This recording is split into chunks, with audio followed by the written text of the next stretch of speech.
Eu vejo muita gente animada, principalmente a galera do Ciro Gomes, com a possibilidade de fazer coalizões amplas para a candidatura de 2022. E eu sou um cara bastante cético em relação ao poder que as coalizões realmente têm para eleições majoritárias, principalmente quando você vai disputar com dois polos tão fortes quanto o PT e o Bolsonaro. Se fosse alguma outra época e alguma outra conjuntura, talvez eu valorizasse muito mais as coalizões do que eu valorizo hoje. Legal? Lembrando que em 2018, a candidatura Alckmin foi uma candidatura bastante fiasco.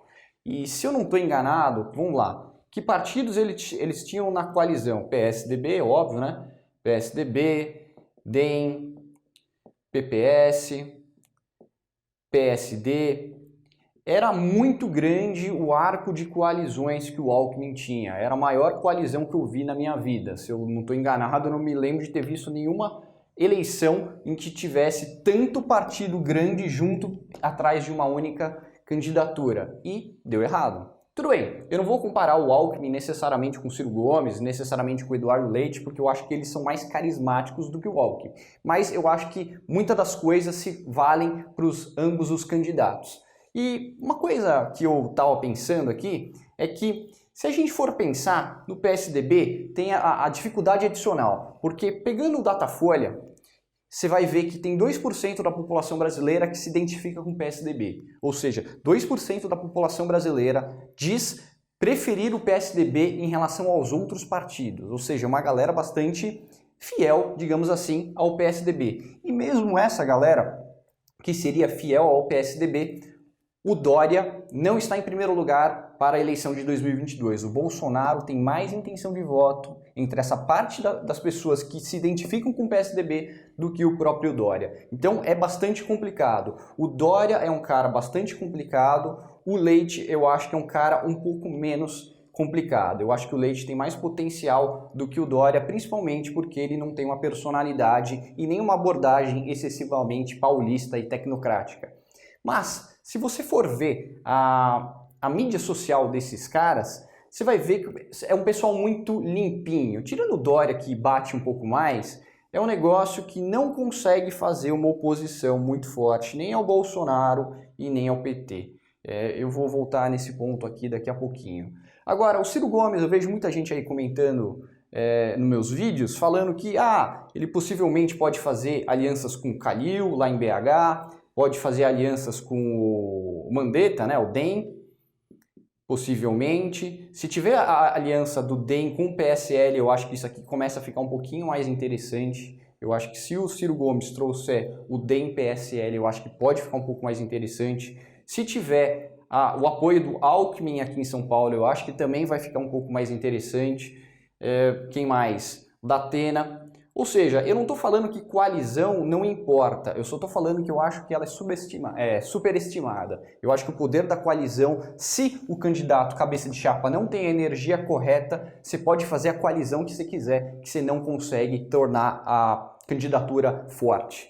Existe um único partido aqui no Brasil que eu acho que consegue fazer isso, que é o PT. A máquina do PT e a imagem no imaginário popular que o PT tem é tão forte, mas tão forte, que o PT é o único partido no Brasil que eu conseguiria argumentar que consegue fazer uma candidatura de cima para baixo. Todas as outras eu acho que elas têm que de alguma forma emergir. E o Bolsonaro também não consegue fazer isso. O Bolsonaro é um lobo solitário, ele só consegue eleger a si próprio se ele for disputar alguma coisa. Ele não consegue pegar a popularidade dele e passar para outros candidatos. É só você ver os fiascos que foram, por exemplo, a eleição no Rio de Janeiro, agora que o Crivella tomou fumo. Aqui em São Paulo, o candidato apoiado por ele, o Russomano, também foi super, hiper, mega mal. Então, o Bolsonaro é o Bolsonaro e ele não consegue extrapolar a personalidade dele para outras pessoas. O PT sim consegue. E o terceiro força política no Brasil hoje, eu acho que seria o Ciro Gomes, que eu acho que ele consegue fazer isso um pouquinho melhor. O PSDB, PSDB é complicado. Voltando ao assunto das mídias sociais, o PSDB é o típico de gente que vai olhar para o caos que o Brasil está vivendo hoje e vai reclamar da postura do presidente. Na boa, A postura do presidente é a coisa menos importante para quando a gente está com tantos problemas no Brasil. A gente está com problema de pandemia, preço do gás, preço da gasolina, é muito problema da vida real e o PSDB vai falar que o Bolsonaro não tem postura presidenciável, que ele é palavrão, que ele é feio, bobo e chato. Meu, para com isso, né? Ciro Gomes, menos limpinho, consegue bater um pouco mais. O PT, que está jogando parado,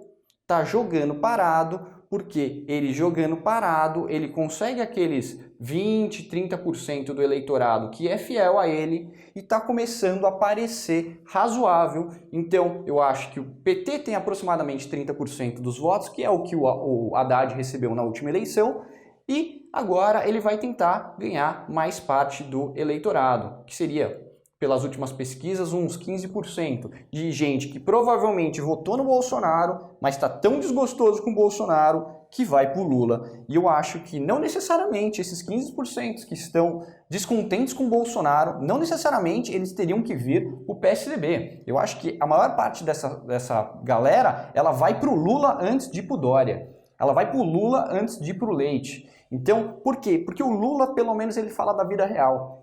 Ele fala da vida real e de vez em quando ele acena para sua base ideológica, mas a maior parte do tempo o Lula fala da vida real. E se o Ciro Gomes quer se tornar um cara forte, tem que falar da vida real. O PSDB tem bastante dificuldade com isso, mas se quiser se tornar uma candidatura forte, tem que falar também da vida real. Outros candidatos, como por exemplo, pré-candidatos, sei lá, o Moro. O Moro é um cara tão sem proposta que eu acho que se ele sair candidato, ele já consegue mais votos do que o PSDB. Simplesmente porque no imaginário popular ele é um justiceiro. Só por isso. Essa é o tamanho do problema que o PSDB enfrenta. Então eu me animo, entre aspas, com algumas outras possibilidades de terceira via. O Alessandro Vieira é um cara que eu simpatizo bastante. Não sei se vai ter força. Eu acho que se ele jogar as cartas da forma correta, eu acho que ele pode ser, sim, uma candidatura bastante forte. Mas vai ter que jogar muito certo e não pode dar bola para marqueteiro político. Porque marqueteiro político é a galera disso aqui, ó. É a galera que fala pro PSDB ser PSDB e isso é uma porcaria. Legal? Então, eu acho que o Ciro Gomes ele está um pouquinho na frente dos demais, principalmente se ele conseguir fazer coalizões com esses outros partidos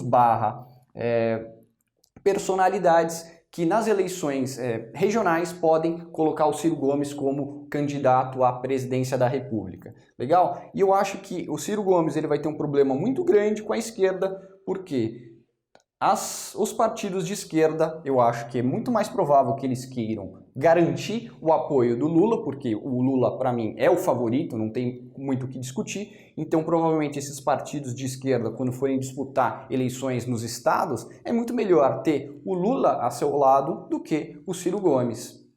Não sei aqui na Bahia se o ACM Neto vai querer ficar com o Ciro, não sei. Mas na maior parte dos estados, principalmente no Nordeste do Brasil, o pessoal vai querer ficar do lado do Lula, não do lado do Ciro, porque o Lula é muito mais forte nessas regiões do que o Ciro Gomes. Se o Ciro Gomes quer ficar forte, ele vai ter que apelar para uma centro-direita. Não tem o que fazer. Legal? Comentem aí embaixo o que vocês acham sobre possíveis coligações. Eu não sou muito chegado nesse tema, então eu não acompanho muito. Eu descubro dessas coisas por vocês nos comentários. Tá legal? É isso aí, um abraço, tchau, tchau.